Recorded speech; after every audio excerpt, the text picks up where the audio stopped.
Hello student, कैसे हैं आप लोग। आई होप सब अच्छे होंगे। तो चलिए बच्चों, आज का हम नया सेशन में नए चैप्टर को लेके आए हैं। नाम है ट्राइंगल्स, जो कि 7th चैप्टर है क्लास 9th का। तो समझेंगे इसमें कैसे कॉन्ग्रुएंस ऑफ ट्राइंगल होता है, इसके कितने क्राइटेरिया होते हैं। तो ये सारी चीज़ें इस वीडियो में कवर करने वाले हैं। चलिए तो अब चलते हैं, वीडियो को आगे बढ़ाते हैं। और अगर आप चैनल पर नए हैं तो प्लीज़ वीडियो को लाइक और शेयर ज़रूर कीजिए, साथ ही साथ सब्सक्राइब कीजिए ताकि और भी इसी तरीके का वीडियो आपको मिलता रहे। तो बच्चों, सबसे पहले हम बात करते हैं कि कॉन्ग्रुएंस होता क्या है। कॉन्ग्रुएंस का मतलब होता है कि जब कोई दो ऑब्जेक्ट या दो फिगर्स या कुछ भी अगर आपके शेप और साइज में इक्वल है, ठीक है, तो हम उसे कहते हैं कि वो कॉन्ग्रुएंट्स हैं। जैसे एग्जांपल के लिए सपोज़ कीजिए कि मैं आपको ये एग्जांपल दे रहा हूँ कि ये एक मार्कर है, ठीक है, और ये दूसरा मार्कर है, ठीक है। ये दोनों मार्कर जो हैं शेप साइज सब कुछ में इक्वल है। इट मीन्स कि ये दोनों क्या है, एक दूसरे के कॉन्ग्रुएंट्स हैं, ठीक है। इसी तरीके से बहुत सारे चीज़ें होती है जो एक दूसरे के कॉन्ग्रुएंट्स होती है। आप भी आसपास देख रहे होंगे, बहुत सारे ऐसे ऑब्जेक्ट होंगे जो सिमिलर भी होते हैं और साइज में भी इक्वल होता है। तो ऐसे ऑब्जेक्ट, ऐसा फिगर जो शेप और साइज में इक्वल होता है, हम उसे कॉन्ग्रुएंट्स फिगर कहते हैं। तो हमें जो पढ़ना है वो है कॉन्ग्रुएंट्स ऑफ ट्राइंगल, ठीक है, यानी कि ट्राइंगल्स के बारे में पढ़ना है। साथ ही साथ इसके क्राइटेरिया कितने होते हैं, कितने टाइप्स के कॉन्ग्रुएंसी होते हैं, वो भी समझेंगे, ठीक है। चलिए सबसे पहले बात कर लेते हैं कि ट्राइंगल्स में टोटल 6 पार्ट्स होते हैं, ठीक है। ट्राइंगल्स में टोटल 6 पार्ट्स होते हैं, 3 साइड्स होते हैं, ठीक है, 3 साइड होते हैं एंड 3 एंगल्स होते हैं। अब जैसे कि यहाँ पे आपके पास टोटल 6 पार्ट है, 3 साइड और 3 एंगल है, ठीक है। तो इसमें आपको क्या है कि कुछ क्राइटेरिया होंगे जिसकी बेसिस पे आप दो ट्राइंगल को कॉन्ग्रुएंट्स कर सकते हैं। बट जब दो ट्राइंगल कॉन्ग्रुएंट्स हो जाता है तो उसके सारे पार्ट्स आपस में क्या हो जाते हैं, इक्वल हो जाते हैं, ओके। जैसे सपोज कीजिए कि अगर मैं दो फिगर कॉन्ग्रुएंट्स कर देता हूँ तो इसके सारे पार्ट्स कॉरस्पॉन्डिंग पार्ट्स क्या हो जाएंगे, इक्वल हो जाएंगे। तो चलिए देखते हैं कि ये जो 5 फिगर आपके सामने है, इनमें से कौन किसके कॉन्ग्रुएंट्स है, ओके। तो चलिए यहाँ पे सबसे पहले बात कर लेते हैं ए बी। ए बी जो है वो किसके इक्वल है, सेकेंड में पी क्यू के। इट मीन्स कि ए बी जो है वो किसके कॉरस्पॉन्डेंस है, फर्स्ट एंड सेकेंड में हम कंपेयर कर रहे हैं। तो हमारा ए बी जो है वो इक्वल है किसके, पी क्यू के, यानी ए बी पी क्यू के करस्पॉन्डेंस है, ठीक है, साइड्स, तो वो इक्वल है।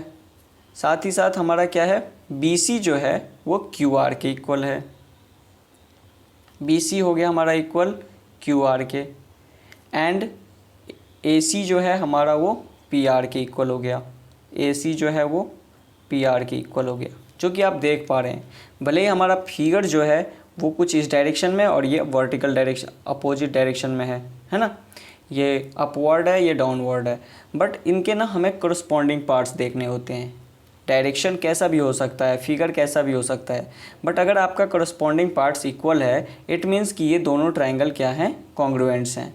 यानी कि आप कह सकते हो कि ए बी सी जो है वो कॉन्ग्रुएंसी का साइन ये होता है, इक्वल टू विथ सिमिलरिटी, ठीक है।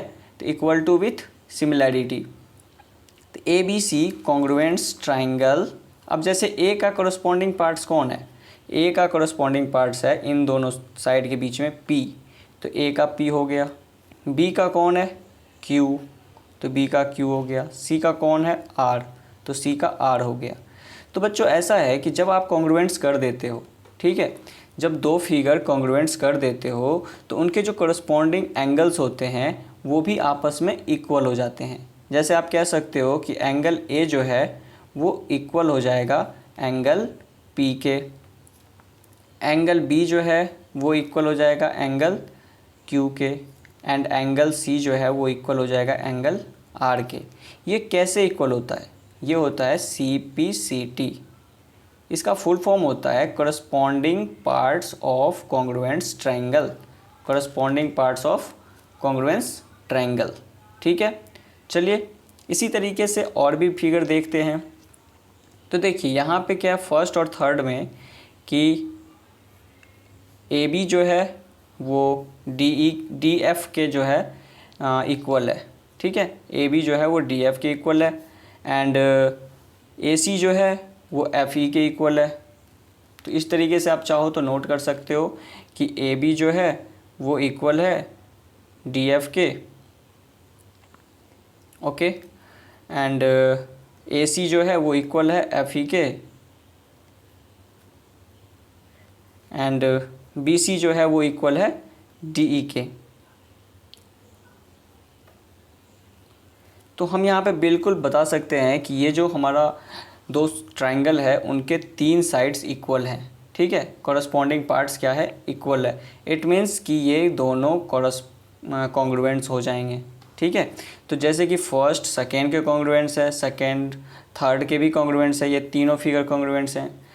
ये फोर्थ में आते हैं, फोर्थ में देखते हैं। तो देखिए ए बी जो है वो किसके इक्वल है, एम आर के। ए बी इक्वल है एम आर के, ठीक है। इसी तरीके से ए सी इक्वल है एम एन के एंड बी सी इक्वल है आर एन के। तो आप कह सकते हो कि ये दोनों फिगर्स भी क्या हैं, कॉन्ग्रुएंट्स हैं। बट जब आप यहाँ पे आते हो तो यहाँ पे आपके पास जो है एक साइड इक्वल है, बाकी 2 साइड इक्वल नहीं है। तो कह सकते हो कि ये जो है इसका कॉन्ग्रुएंट्स नहीं है, ओके।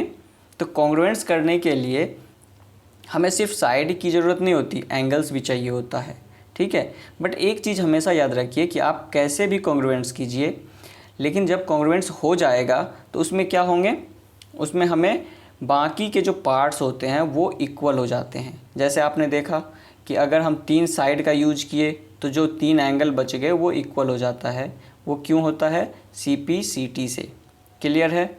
चलिए अब हम कुछ क्राइटेरिया समझते हैं कि कॉन्ग्रुएंस करने के क्या क्या क्राइटेरिया हो सकते हैं।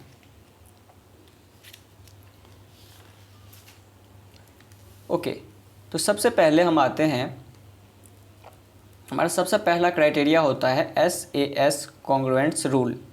क्या कहता है ये कहता है कि 2 triangles are congruents if 2 side and the including angle of 1 triangle are equal to the sides of the including angle of the other triangle। मतलब क्या है समझते हैं। देखिए अगर एक ट्रायंगल का, जैसे ये ट्रायंगल हमने ए बी सी ले लिया एंड दूसरा triangle D E F, okay. अगर मैं ये 2 ट्रायंगल लेता हूँ, अगर एक ट्रायंगल के ये साइड इसके इक्वल हो जाएगा, ये साइड इसके इक्वल हो जाएगा, और इंक्लूडिंग एंगल का मतलब होता है कि दोनों साइड के बीच वाला एंगल, ठीक है। जैसे ये है, इन दोनों साइड के बीच में ये एंगल पड़ता है, ठीक है। तो अगर ये साइड इसके इक्वल हो जाए, ये साइड इसके इक्वल हो जाए और ए जो है वो डी के इक्वल हो जाए, तो क्या कहेंगे हम, S side angle side. Clear, side angle side congruency rule. तो ये दोनों इस रूल से क्या हो जाते हैं, 2 ट्रायंगल्स कॉन्ग्रुएंट्स हो जाते हैं। तो अगर आप इन दोनों में कंपेयर कर रहे हो और अगर आपको ए बी जो है वो इक्वल दे दिया, किसी भी वजह से हो सकता है इक्वल, इन्फॉर्मेशन दे सकता है, कॉमन पार्ट्स हो सकते हैं, या जैसा भी हो, आपको 3 चीज़ ढूंढना है, 2 साइड और बीच वाला एंगल। ये एंगल अगर इक्वल है तो फिर कॉन्ग्रुएंट्स नहीं होगा, क्योंकि ये जो है एंगल इन 2 साइड के बीच में नहीं पड़ता है। तो आप कोई भी 2 साइड और एक उसी के बीच वाला एंगल देखना है। तो 2 साइड और बीच वाला एंगल अगर आपका इक्वल है दूसरे ट्रायंगल के 2 कॉरस्पॉन्डिंग साइड और बीच वाले एंगल के, तो कह सकते हो कि ये दोनों क्या है, कॉन्ग्रुएंट्स है। जैसे हम यहाँ लिख रहे हैं ए बी इक्वल है डी ई के, ए सी इक्वल है डी एफ के, एंड एंगल ए इक्वल है एंगल डी के। तो कहेंगे कि by side angle side congruency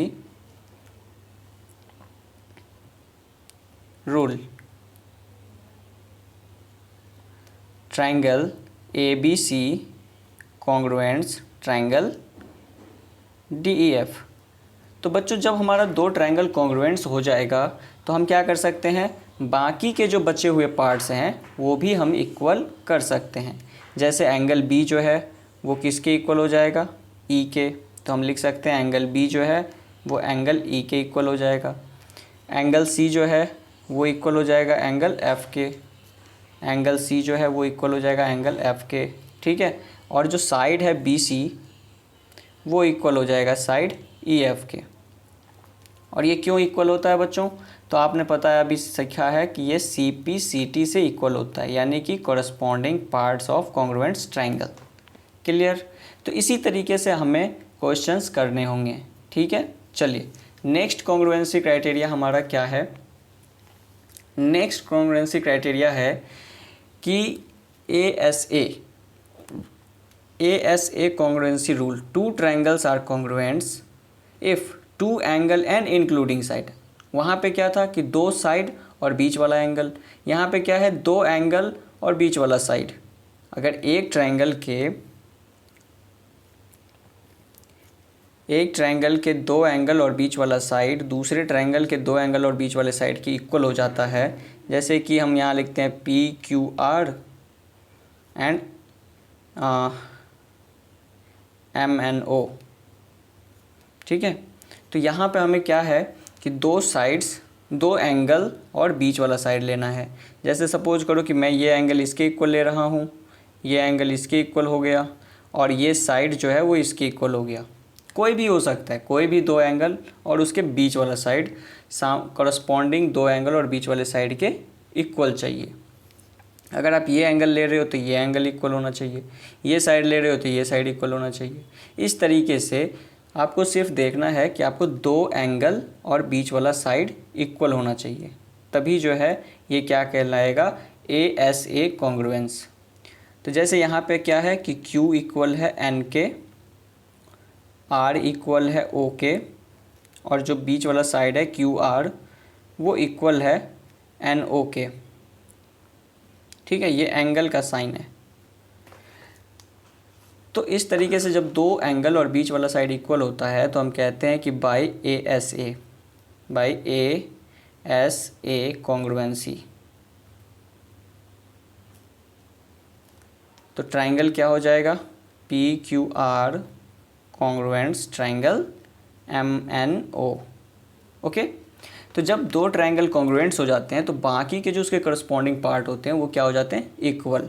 जैसे कह सकते हो आप कि P जो है, एंगल P जो है वो इक्वल हो जाएगा एंगल M के। दूसरा एंगल हमारा, एंगल तो हो गया, साइड जो है PQ वो इक्वल हो जाएगा MN के, ठीक है। और जो हमारा ये साइड है PR वो इक्वल हो जाएगा MO के। और ये क्यों इक्वल होगा, तो ये हो जाएगा CPCT से, ठीक है, ये हो जाएगा CPCT से। तो इस तरीके से बच्चों आपको क्या करना है कि जब भी आपको दो ट्रायंगल को कॉन्ग्रुएंट्स करना हो तो इसी तरीके से आपको भी ढूंढना होगा, ठीक है। आपको या तो ये रूल्स अप्लाई हो सकता है या फिर ये रूल्स अप्लाई हो सकता है। और चलिए एक और रूल्स है उसके बारे में भी हम डिस्कस करते हैं। टोटल 5 रूल्स है, जिनमें से 3 रूल्स पहले पढ़ाया जाता है, फिर बाद में आपको 2 रूल्स के बारे में बताएंगे।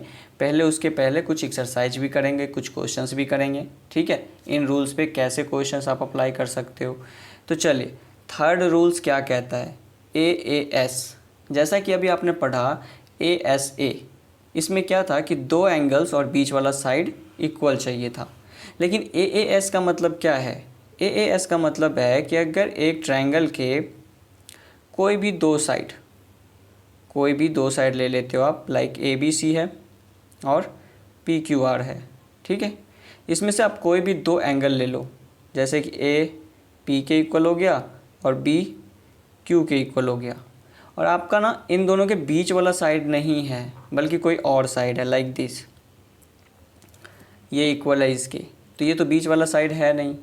अगर आपको A और B के बीच वाला साइड होता तो आप कहते एंगल साइड एंगल, बट आपका दो एंगल और कोई भी एक साइड आपको दे दिया गया है जो उनके बीच में इंक्लूडिंग नहीं है, तो आप कह सकते हो कि ये कौन सा है, AAS। आप सोच रहे होगे कि ये कैसे पॉसिबल है ना, वो भी हो सकता है और ये भी हो सकता है। तो देखो एक्चुअली क्या होता है कि ट्रायंगल के तीनों एंगल का सम क्या होता है, 180 होता है। तो अगर हम कहें कि A + B + C इक्वल हो जाए P plus Q plus R के। ऐसा क्यों होगा? क्योंकि इनका भी सम 180 होगा और इनका भी सम 180 होगा। अब आप खुद ही कह रहे हो कि A जो है वो P के इक्वल है, तो A से P कैंसल, B जो है वो Q के इक्वल है, तो B से Q कैंसल, और C किसके इक्वल हो गया? R के। इसका मतलब एंगल C जो है वो एंगल R के इक्वल है। अब आप खुद देख रहे हो कि B और C एक दूसरे के इक्वल है, जैसे B जो है Q के इक्वल है, C R के इक्वल है, बीच वाला साइड इक्वल है। तो ये किससे इक्वल हो गया? एंगल साइड एंगल, जो कि आपने अभी सेकेंड वाला क्राइटेरिया पढ़ा था। तो कहने का मतलब है कि ये ट्रायंगल के अंदर एंगल सम प्रॉपर्टी की वजह से या तो आपको ASA यूज कर सकते हो या फिर AAS यूज कर सकते हो। ठीक है, तो ये चीज़ें क्लियर हो गई कि AAS उन ट्रायंगल्स में लगेंगे जहाँ पे आपको कोई भी दो एंगल और एक साइड दिया होगा इक्वल। क्लियर? तो चलिए आज के वीडियो में यही तीनों करते हैं। बस आपका कॉन्सेप्ट समझाने का मतलब था। अगर आपको कॉन्सेप्ट में कोई भी डाउट रह गया तो प्लीज़ कमेंट में ज़रूर बताइएगा। और नेक्स्ट वीडियो में हम एक्सरसाइज 7.1 करेंगे, जिसमें हमें इन तीनों क्राइटेरिया का प्रॉपरली यूज होने वाला है। तो प्लीज़ अगर आप नेक्स्ट वीडियो में ज़रूर बने रहना, ताकि आपको और अच्छे से प्रैक्टिस हो सके।